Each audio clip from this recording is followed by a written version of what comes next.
Assalamualaikum warahmatullahi wabarakatuh. Perkenalkan, saya Ani Suryanti. Saya merupakan dosen tetap pada program studi Magister Ilmu Lingkungan, program Pasca Sarjana Universitas Maritim Raja Ali Haji, dengan fokus bidang pengelolaan sumber daya perairan. Video ini merupakan unjuk kerja pengajaran sebagai salah satu persyaratan pada sertifikasi dosen tahun 2023. Mata kuliah yang saya ampu yang ingin saya sampaikan pada unjuk kerja ini adalah mata kuliah pengelolaan sumber daya pesisir dan pulau-pulau kecil. Mata kuliah pengelolaan sumber daya pesisir dan pulau-pulau kecil merupakan mata kuliah wajib pada program studi Magister Ilmu Lingkungan yang terdiri dari 2 SKS dan diambil oleh mahasiswa pada semester 2. Mata kuliah pengelolaan sumber daya pesisir dan pulau-pulau kecil merupakan mata kuliah yang memberikan pemahaman secara khusus bagaimana memanage ataupun mengelola wilayah yang berada di wilayah pesisir dan pulau-pulau kecil. Pokok bahasan pada mata kuliah pengelolaan sumber daya pesisir dan pulau-pulau kecil mencakup pertemuan pertama adalah pendahuluan yang di dalamnya kita akan membahas kontrak perkuliahan dan dasar hukum dari pengelolaan sumber daya pesisir dan pulau-pulau kecil.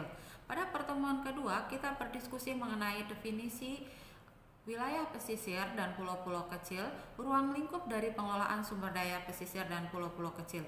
Pada pertemuan ketiga, kita sudah beranjak mengenai pengelolaan sumber daya pesisir dan pulau-pulau kecil, mulai dari perencanaan, implementasi, dan pengendalian, baik untuk sumber dayanya maupun ekosistemnya seperti ekosistem mangrove, terumbu karang, maupun padang lamun. Kemudian selanjutnya kita akan membahas mengenai tipologi dan karakteristik pulau-pulau kecil, kerentanan dan daya dukung di wilayah pesisir dan pulau-pulau kecil dan pulau terluar, risiko dan pengelolaan pulau-pulau kecil dan pulau terluar, analisis keberlanjutan pulau-pulau kecil dan pulau terluar, pengelolaan lingkungan di wilayah pesisir dan pulau-pulau kecil dan pulau terluar ataupun pulau perbatasan. Kemudian optimasi pemanfaatan sumber daya di wilayah pesisir dan pulau-pulau kecil, baik sumber daya perikanan maupun sumber daya non-ikan. Kemudian kita juga tidak lupa dan tidak boleh abe mengupas terkait beberapa contoh-contoh kasus pengelolaan sumber daya pesisir di wilayah pesisir dan pulau-pulau kecil. Misalkan pengelolaan sumber daya pesisir dan pulau-pulau kecil melalui inisiasi pemanfaatan Ramsar Site, pendekatan EAFM atau Ecosystem Approach of Fisheries Management, dan melalui pengelolaan terpadu wilayah pesisir dan pulau-pulau kecil yang biasa populer dengan istilah Integrated Coastal Management. Setelah menyelesaikan mata kuliah ini, diharapkan mahasiswa mampu memiliki ide-ide ataupun gagasan yang bisa diimplementasikan pada penelitian tesisnya. Dalam kegiatan di dalam kelas, umumnya saya membagi pertemuan pada 3 sesi. Sesi pertama kami biasanya pendahuluan, dan sesi kedua berupa pembahasan dan diskusi. Selanjutnya di sesi penutup biasanya kita menyimpulkan ataupun mengukur seberapa besar kemampuan daya serap pada perkuliahan. Pokok bahasan pada mata kuliah pengelolaan sumber daya pesisir dan pulau-pulau kecil mencakup kontrak perkuliahan, biasanya diberikan sebagai awal pendahuluan pada pertemuan pertama. Kemudian di situ juga membahas mengenai dasar hukum terkait dengan pengelolaan sumber daya pesisir dan pulau-pulau kecil. Pada pertemuan kedua, kita biasanya berdiskusi mengenai definisi wilayah pesisir, definisi dari pulau-pulau kecil, ruang lingkup dari pengelolaan sumber daya pesisir dan pulau-pulau kecil. Dan pertemuan keempat, kita baru mulai beranjak mengenai pembahasan pengelolaan mulai dari perencanaan, implementasi, pengendalian sumber daya di wilayah pesisir dan pulau-pulau kecil maupun ekosistem seperti ekosistem mangrove, terumbu karang, dan padang lamun. Kita juga membahas terkait dengan tipologi dan karakteristik di pulau-pulau kecil, kerentanan dan daya dukung pulau-pulau kecil dan pulau terluar, risiko dan pengelolaan di wilayah pesisir dan pulau-pulau kecil, analisis keberlanjutan pulau-pulau kecil, pengelolaan lingkungan pulau-pulau kecil dan pulau terluar ataupun pulau perbatasan, kemudian optimalisasi pemanfaatan sumber daya pesisir dan pulau-pulau kecil, baik sumber daya perikanan maupun non-perikanan. Selanjutnya juga akan membahas berbagai pendekatan-pendekatan yang potensial bisa dilakukan di wilayah pesisir dan pulau-pulau kecil seperti penetapan Ramsar Site ataupun situs Ramsar, kemudian pengelolaan sumber daya perikanan dengan pendekatan ekosistem atau EAFM, Ecosystem Approach of Fisheries Management, dan pengelolaan pesisir secara terpadu di wilayah pesisir dan pulau-pulau kecil yang lebih populer dengan Integrated Coastal Management. Setelah menyelesaikan mata kuliah ini di semester 2, diharapkan mahasiswa akan memiliki berbagai ide dan gagasan untuk penelitian, khususnya penelitian tesisnya. Harapannya tesis mahasiswa masih terkoneksi dengan pengelolaan sumber daya di wilayah pesisir dan pulau-pulau kecil. Dalam kegiatan di dalam kelas, umumnya saya membagi pertemuan dalam 3 sesi. Sesi pertama merupakan sesi pendahuluan, sesi kedua merupakan sesi diskusi dan pembahasan, dan sesi ketiga merupakan sesi penutup. Pada sesi pendahuluan, saya biasanya menggunakan waktu sekitar 5-10 menit untuk menyapa mahasiswa agar mahasiswa fokus pada pertemuan ataupun fokus pada perkuliahan pada hari itu. Saya juga memberikan beberapa pertanyaan sebagai pemancing untuk mengukur seberapa siap mahasiswa mengikuti perkuliahan. Hal ini dengan pertimbangan bahwa pada awal perkuliahan pertemuan pertama saya sudah memberikan pokok bahasan apa yang akan dibahas pada tiap minggu atau tiap pertemuannya yang dituangkan dalam kontrak perkuliahan dan rencana pembelajaran semester. Pada saat pembahasan, saya menyampaikan materi perkuliahan menggunakan PowerPoint ataupun menggunakan video. PowerPoint yang saya gunakan ataupun video-video yang saya gunakan biasanya bersumber pada hasil-hasil penelitian ataupun pada publikasi jurnal-jurnal terkini. Kemudian dilanjutkan dengan sesi diskusi, baik diskusi secara personal, interaksi langsung pada saat saya presentasi, ataupun diskusi secara kelompok. Diskusi secara kelompok ini biasanya diawali dengan pemberian tugas pokok bahasan berupa review dari artikel ataupun jurnal yang relevan pada pertemuan pada hari itu, ataupun menggunakan pemancing kasus-kasus yang muncul pada saat ini di wilayah-wilayah sekitar kita, khususnya di pesisir dan pulau-pulau kecil. Kemudian di sesi penutup biasanya saya menggunakannya untuk memberikan kesimpulan dan ditutup dengan sesi kuis. Kuis biasanya diberikan menggunakan Google Form ataupun dengan Quizzes. Di sini kuis itu dimaksudkan untuk mengukur seberapa besar learning outcome bisa terserap oleh mahasiswa ataupun seberapa besar mahasiswa mampu menyerap informasi ataupun materi yang saya berikan. Interaksi dengan mahasiswa tidak hanya di dalam kelas. Kami biasanya membuka forum diskusi baik melalui Google Classroom maupun melalui media sosial dan melalui grup di dalam WhatsApp. Penilaian terhadap mahasiswa kami mencoba secara edukatif, otentik, objektif, akuntabel, dan transparan yang dilakukan secara terintegrasi melalui diskusi, tes lisan, penugasan, presentasi, dan kuis.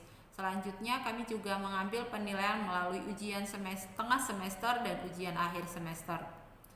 Penilaian selanjutnya dilakukan perekapan dengan merujuk pada Peraturan Rektor Universitas Maritim Raja Ali Haji, Peraturan Rektor Nomor 3 Tahun 2022 tentang Peraturan Akademik Universitas Maritim Raja Ali Haji dengan skala penilaian pada rentang di atas 85 dia mendapatkan nilai A dan 75 sampai 85 mendapatkan nilai A-, kemudian 70 sampai 75 mendapatkan nilai B, 65 sampai 70 mendapatkan nilai B-, 60 sampai 65 mendapatkan nilai C, 55 sampai 60 mendapatkan nilai C-, 40 sampai dengan 55 mendapatkan nilai D, dan kurang dari 40 biasanya mendapatkan nilai E. Selanjutnya kita akan masuk pada inti ataupun pokok bahasan yang di sini saya akan membahas mengenai pengelolaan sumber daya pesisir dan pulau-pulau kecil melalui penetapan Ramsar Site Indonesia. Studi kasus yaitu Pulau Bunguran, Natuna. Baik, bismillahirrahmanirrahim. Assalamualaikum warahmatullahi wabarakatuh. Waalaikumsalam warahmatullahi wabarakatuh. Gimana? Siang ini sudah pada makan? Sudah sehat ya semua ya? Alhamdulillah. Kita ketemu lagi dengan mata kuliah pengelolaan sumber daya pesisir dan pulau-pulau kecil, tapi sebelum kita membahas pada pokok bahasan pada pertemuan ketujuh, saya ingin mengabsen dulu nih, belum hafal saya. Satu-satu ya. Anissa MK, hadir. Ari Setiawan, hadir. Atika Suri Mayanda, hadir. Dwi Anggraini Putri, Mei Sarah, baik. Nur Arif, Regina Agustina, Rizky Hidayatul Muslim.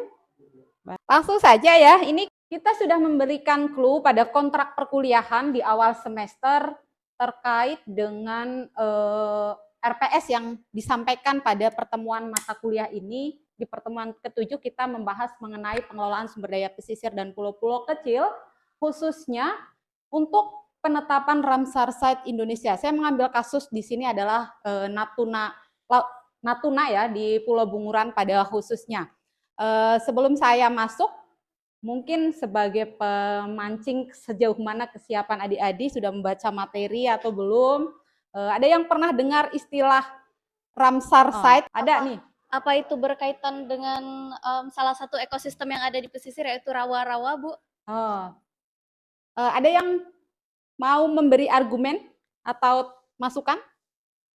Saya mungkin memancing sedikit bahwa Ramsar Site itu merupakan situs ataupun konvensi internasional ya, yang dia fokus pada pengelolaan keberlanjutan dari wetland atau perairan pedalaman. Perairan pedalaman itu seperti sungai, waduk, danau, rawa, kemudian juga wilayah pesisir yang masih mendapat pengaruh dari ekosistem darat dan ekosistem lautnya. Nah, untuk menjaga keberlanjutan wilayah pesisir, termasuk perairan pedalamannya, maka ada sebuah organisasi internasional yang dikenal sebagai Ramsar, dan dia fokus untuk memanfaatkan wilayah tersebut, menjaga kelestarian dan keberlanjutannya. Nah, di Indonesia saat ini itu ada 7 Ramsar Site ya, ada 7 Ramsar di Indonesia. Di sini ada kita kenal sama-sama, di sini ada Ramsar Site yang berada di wilayah Jambi ya, dia cukup terkenal dengan Taman Nasional Sembilang ya, kemudian Danau Sentarum itu juga cukup populer. Jadi, tapi semua Ramsar Site yang ada di Indonesia saat ini itu masih berada di wilayah pulau-pulau besar seperti Jawa, Sumatera, Kalimantan, ya. Belum ada satupun Ramsar Site yang berada di pulau kecil. Nah, atas dasar itulah maka kami mencoba melakukan inisiasi melalui pengelolaan sumber daya pesisir dan pulau-pulau kecil, mengusung Natuna sebagai Ramsar Site Indonesia yang mudah-mudahan menjadi ke-8. Dan bahan ajar ini merupakan hasil penelitian, jadi ini ada konektivitas antara penelitian yang kami lakukan bersama dan dijadikan sebagai bahan rujukan pada bahan pertemuan kali ini. Dan kenapa kok dipilih Bunguran ataupun di sini wilayah Natuna khususnya Pulau Bunguran? Karena di wilayah Natuna memiliki keragaman biodiversitas yang sangat tinggi ya. Di sana kita sama-sama mengenal. Kalian mungkin ada anak Natuna? Ada yang anak Natuna? Enggak ada? Oh, semuanya orang Tanjung Pinang? Anambas, baik. Dulu sebelum Anambas berpisah bergabung dengan Natuna ya. Kalau mungkin ada yang pernah berkunjung ke Natuna? Pernah berkunjung ke Natuna. Pernah melihat hewan apa di Natuna? Ikan. Selain ikan, kera ekor panjang pernah lihat? Kekah atau kukang pernah lihat? Nah, betul. Jadi tadi keragaman hayati selain ikan itu dimiliki oleh Natuna sehingga dia menarik. Bahkan ada beberapa tempat yang merupakan daerah singgahan burung-burung migran. Ya, jadi wilayahnya menjadi tempat burung migran untuk bersandar mencari makan. Nah, ini awal ketika kita akan melakukan pengelolaan sumber daya pesisir dan pulau-pulau kecil untuk menetapkan sebagai Ramsar Set, maka yang pertama kita lakukan adalah melakukan distribusi lokasi lahan basah. Ada di mana saja spot-spot wetland tadi. Ada di mana saja titik-titik ditemukannya perairan pedalaman seperti rawa, danau, waduk, ataupun sungai yang ada di Pulau Bunguran. Kita petakan dulu itu dari potensi sumber daya perairannya. Ya, kemudian berikutnya kita baru mengidentifikasi jenis-jenis yang endemik, yang memang hanya spesifik, hanya ditemukan di wilayah Natuna saja, tidak ditemukan di tempat lain. Seperti yang tadi disebutkan, ada kera ekor panjang, kukang, kekah. Nah, itu bisa kita identifikasi. Ini dari hewan, dari tumbuhan juga kita bisa melakukan identifikasi itu keragamannya seperti apa. Nah, kemudian kita melakukan karakteristik ekologi, limnologi, serta hidrologi di lahan basah yang kita pilih. Kemudian kita juga harus melakukan identifikasi karakteristik sosial ekonomi masyarakat yang ada di wilayah Bunguran. Kenapa? Karena nanti kalau ditetapkan, output ataupun ending dari pengelolaan Ramsar Site justru adalah human resource, jadi sumber daya manusianya. Bagaimana dia mampu mengelola ataupun memanage Ramsar Site itu supaya memberikan dampak peningkatan kesejahteraan ekonomi. Nah, sehingga di sini penting untuk melakukan pemetaan terkait dengan identifikasi karakteristik sosial ekonomi ya. Nah, ini kurang lebih kerangka alur ketika kita berpikir akan menentukan sebuah kawasan menjadi inisiasi Ramsar ya, tidak hanya di Bunguran, mungkin nanti adik-adik bisa juga melakukan kajian wilayah mana. Oh, rupanya Lingga juga cukup potensial misalkan. Oh, Anambas cukup potensial. Ini bisa saja sebagai peluang untuk melakukan kajian riset pada tesis adik-adik ya sebagai tugas akhir ataupun sebagai mungkin setelah bekerja pengen melanjutkan karirnya di dunia riset ataupun NGO yang bergerak di bidang terkait peningkatan kesejahteraan. Nah, ini kita bisa melakukan hal yang serupa mulai dari peta distribusi, keanekaragaman hayati, kajian ekologi, sampai identifikasi endemisitas, keunikan, dia masuk ke dalam kelompok langka atau terbatas, bagaimana keindahannya, dan perlu tidak kita melakukan konservasi. Nah, konservasi yang dimaksud di sini adalah melalui penentuan situs Ramsar. Satu hal yang menarik, kenapa saya juga terdorong ke wilayah ini di Natuna. Natuna itu kan wilayah perbatasan. Ketika kita tetapkan sebagai Ramsar, dalam skala internasional itu sudah menunjukkan bahwa wilayah kita itu adalah wilayah yang kita kelola, bukan daerah yang diabaikan. Itu salah satu trik ataupun tips juga untuk mengelola pulau-pulau kecil yang jangkauannya sangat jauh dari pemerintah provinsi ataupun pemerintah pusat. Nah, ini tahapan yang dilakukan ini ya, peta tadi kita mencoba memetakan terkait dengan distribusi keberadaan spot ataupun penentuan situs Ramsar ya. Kemudian koordinat titiknya di mana sampai dengan kita melakukan identifikasi pada biota-biota yang kita temukan. Nah, luaran dari kegiatan ini tentunya sesuai dengan tujuan yang pertama tadi, bahwa kita harus memiliki peta distribusi lahan basah, kemudian dokumen studi dari kajian identifikasi lahan basahnya, biodiversitasnya, kemudian sosial ekonomi masyarakatnya. Nah, ini hanya sebagai contoh ya, dari yang ada di sana kita berhasil mengidentifikasi jenis-jenis flora ini, ada celujung sampai ke begonia, ini ditemukan di Natuna. Statusnya kalau misalkan adik-adik melihat, ini ada 2 yang endemik dan yang sisanya sebanyak 11 itu masuk dalam kelompok ekonomis tinggi. Artinya apa? Harganya cukup bombastis ya, walaupun dia dari kelompok tumbuhan.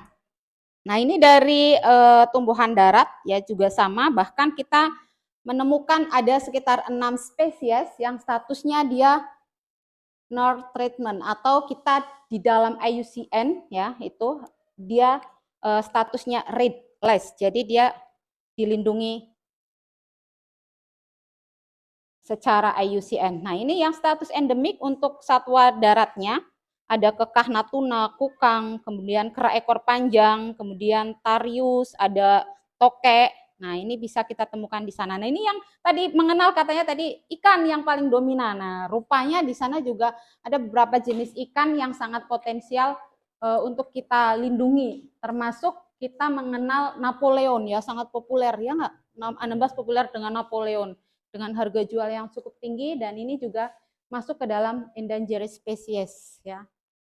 Ini kurang lebihnya. Nah, dari kajian ini kita ini dari jenis bentos, kemudian dari tanaman laut ini ya, lamun juga kita bisa menemukan di sana, rumput laut juga kita bisa temukan, dan kita mencoba memetakan hasil distribusi semua biota yang ada di sana. Sampai pada tadi wilayah wetlandnya ya, ini ada sungai besar, mangrove, rawa, dan waduk. Nah, dari situ maka kita benar-benar merekomendasikan wilayah Natuna ini sebagai situs Ramsar karena memenuhi kriteria penetapan Ramsar. Satu saja kriteria terpenuhi, kita bisa merumuskan ataupun merekomendasikan sebuah kawasan sebagai situs Ramsar. Kurang lebih ini sebagai pematik diskusi, barangkali ada pertanyaan dari adik-adik, dari teman-teman semuanya ini. Ada pertanyaan? Ada nggak pertanyaan? Bebas, mau nanya apa?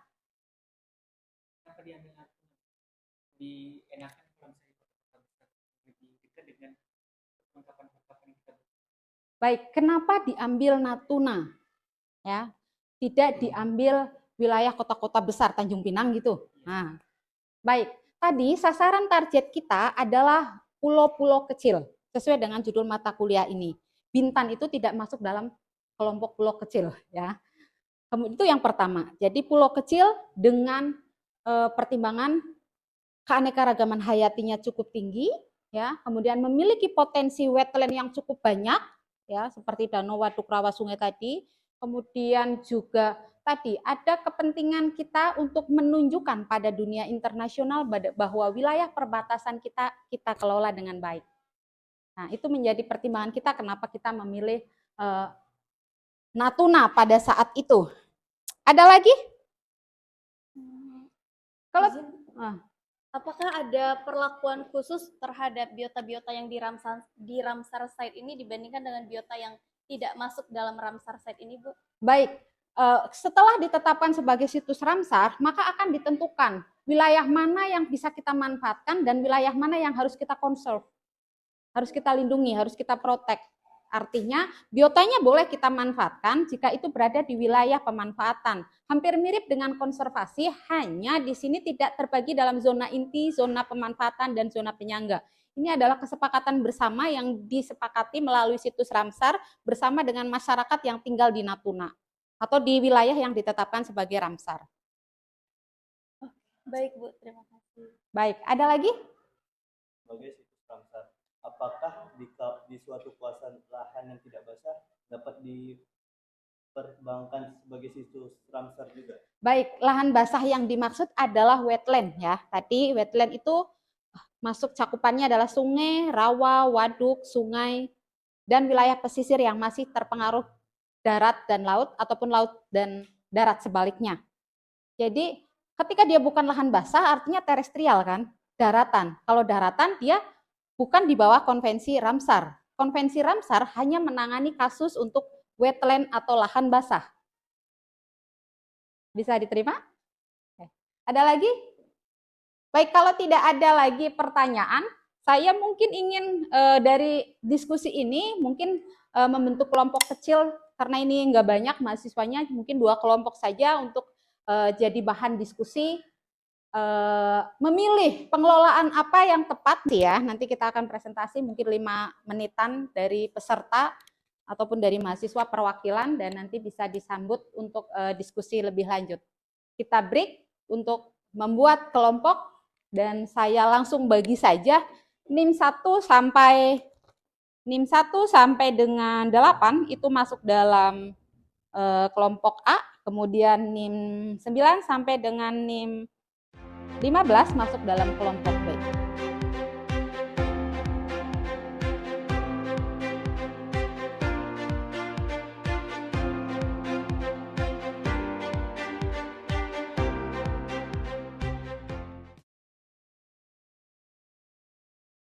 nanti akan presentasi yang akan dibawakan oleh saudari siapa? Mala ya, Mala Septiantina. Jadi silakan presentasi, waktunya mungkin 5 menit saja. Lebih banyak untuk diskusi. Assalamualaikum warahmatullahi wabarakatuh. Waalaikumsalam warahmatullahi wabarakatuh. Yang saya hormati Ibu Ani Suryanti selaku dosen pengampu mata kuliah ini, dan pada kesempatan ini kita akan berdiskusi menyambung dari pertemuan di minggu lalu, yaitu mengenai unsur-unsur lingkungan hidup. Jadi yang akan saya bahas dalam presentasi kali ini dari hasil diskusi grup kami adalah ada beberapa unsur lingkungan hidup yang harus kita perhatikan. Umumnya ada unsur biotik dan ada unsur abiotik. Nah, kita bisa lihat sama-sama kalau unsur biotik itu terdiri dari yang pastinya makhluk hidup, termasuk manusia, hewan, flora, dan fauna. Lalu unsur abiotiknya adalah unsur-unsur yang tidak hidup seperti tanah, udara, air, dan unsur-unsur non-hayati lainnya. Mari kita lihat selanjutnya MH dan batasan ekologi dari unsur-unsur tadi. Yang pertama, komponen biotik dan komponen biotiknya itu, nah teman-teman bisa melihat pada presentasi ini, komponen biotik. Sekian presentasi dari saya, mungkin jika ada pertanyaan boleh ditanyakan dulu teman-teman.